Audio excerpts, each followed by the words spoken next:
Microphone na hindi lang aesthetic, kundi napaka-useful pa at napaganda ng mga features.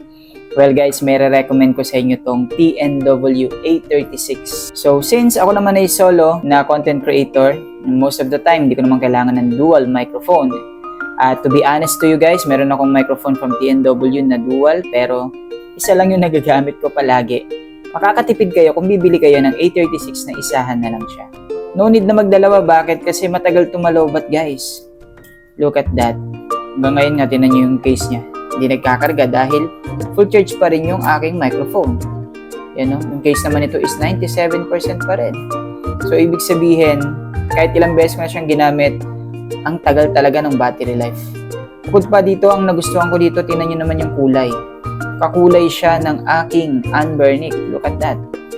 Diba? Sawa na ako sa black. So, ito yung mic na gamit ko ngayon, kulay black, at malaki siya, kumpara dito sa may case nito. Pero ito guys, iba siya. Dahil ito ay bilog. At hindi lang siya bilog guys, dahil ito ay mayroong magnet. Yan, no? Pwede mo siyang idikit sa damit mo. Ipit mo lang yung t-shirt mo using this magnet. Or pwede mo rin siyang i-clip. Gamitan mo nitong clip na di magnet din. So, ang galing nito guys. O, di ba?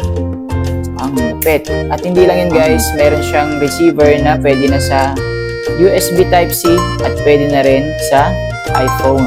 And look at that. Wala ka ng problema kahit dalawa yung ginagamit mong phone. For example, meron akong iPhone. Yung pinambibideo ko ngayon is Android. So, hindi ko na kailangan magpalit pa ng receiver. At, yan. Intact yan siya dyan. Napakadali niyang gamitin guys. So, plug and play lang to. And you are good to go. USB Type-C na rin pala yung kanyang case kung i-charge nyo. Dito lang siya ilalagay. So may kasama na rin pala tong lanyard guys para pwede nyo na lang i-quintas kung sakaling gusto nyo i-quintas. So yun guys, if you want to check this out, nakasale yata sila ngayon. Check out nyo na lang dyan sa Yellow Basket natin. Yun lang guys. Bye-bye. God bless you all.